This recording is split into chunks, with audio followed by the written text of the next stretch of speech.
Hello, grade 3 and 4. This is our guided reading lesson for today. So I would like you to look for this booklet in your package. It's called Extreme Animals, and you will find it in the light blue duotang. You just need your booklet today. So we're going to be reading some of it, and some of it you will be reading for yourself later, but make sure you have it with you as you listen to this video. So the targets or the main goals that we have for reading this book is so that I can summarize, I can identify, that's figure out or find the main idea and then the details. So summarize means that you can take a whole paragraph and just say it in one sentence. You can figure out what the main idea is, what the author wants you to know about that particular paragraph. And then you can also figure out what are all the little details that support that paragraph. So to give you an example, a main idea about my head would be my face, and all the details are my eyes, my nose, my mouth, and my ears. So the main idea is the whole face. The details are all the different parts that are in it. Stories are similar to that, and we have to try to figure them out. Okay, a little bit of background over here.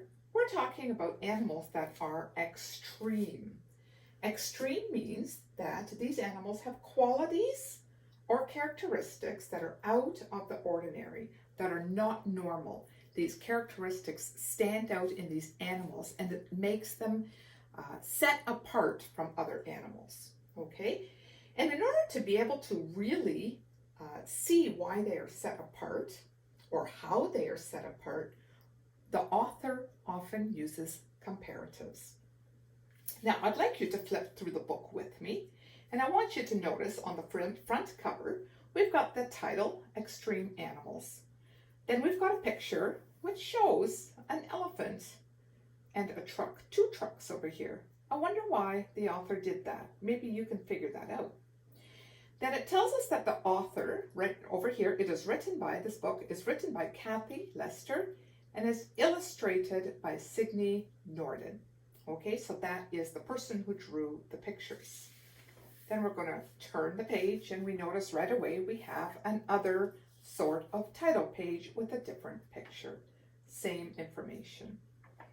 And now we flip the page, and if you'll notice, the writing in the book always starts on the right-hand side. So this is actually the introduction to the story. So we're just going to skip that for a minute, and we're going to continue to see if we can see anything else unusual in the book. So here we have titles and pictures. Here we're talking about the biggest, and we have 3 different paragraphs. Here we're talking about the smallest, and we have 3 different paragraphs. If you turn the page, here we talk about the loudest, and we've got 2 different examples here.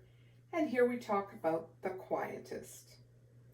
Up here, we only have one that talks about the longest life, and then a paragraph about the shortest life. And here's the slowest, and we're talking about extreme animals, so this one is the slowest. And then this page right in the middle of the book, we're talking about the fastest, and we have 3 different ideas over here about the fastest. And now all of a sudden, you will notice right here in the middle of the book that the author kind of starts talking about something different.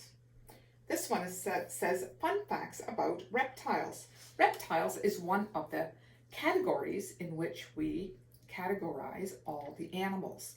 All the animals that have similar things about them would be called reptiles.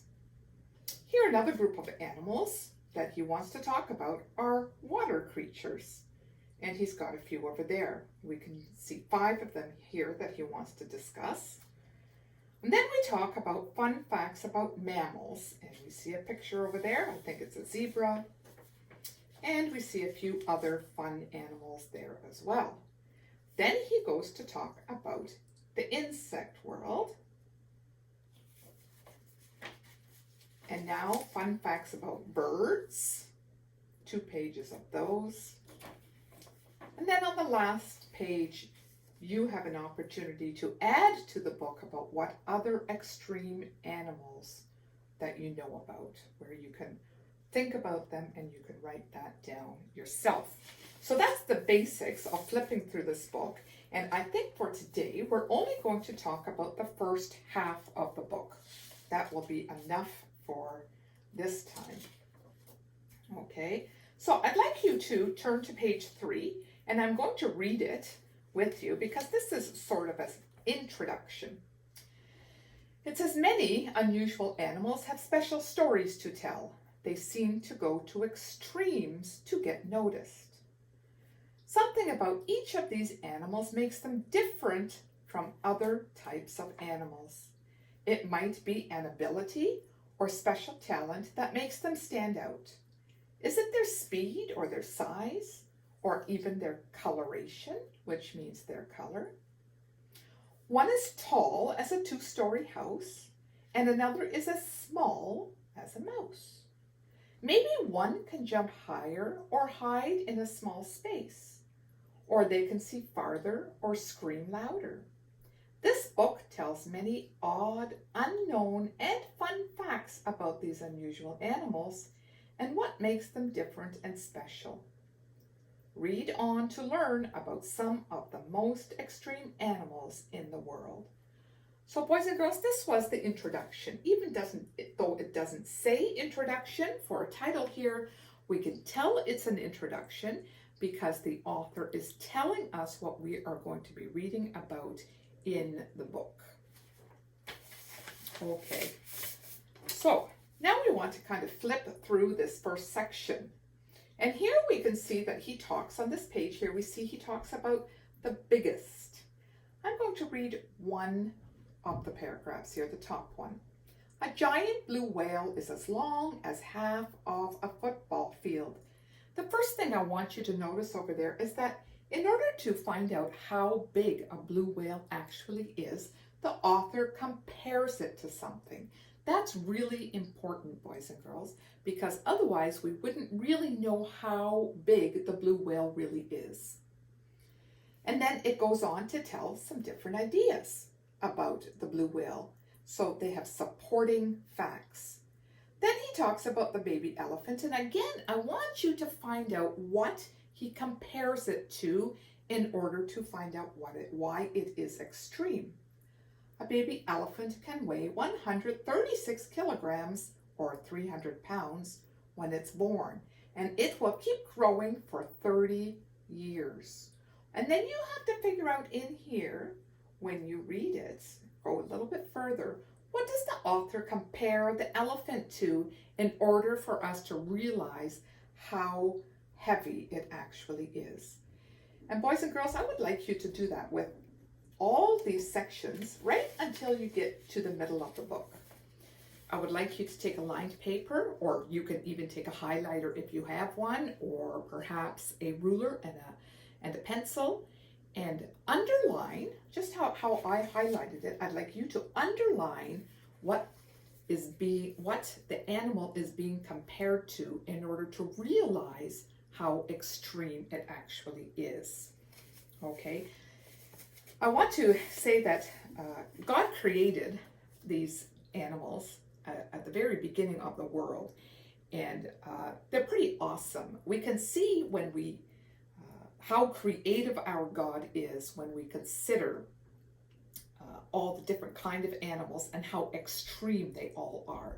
We can also see that God has a delightful sense of humor, and we are made in his image, and so we also have the qualities given to us where we can have a sense of humor, and we can see that in the creation that God has made.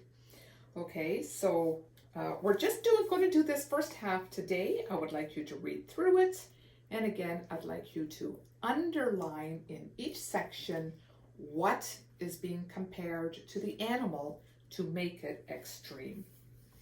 Okay, and then we'll go further on in the book tomorrow. See you for today.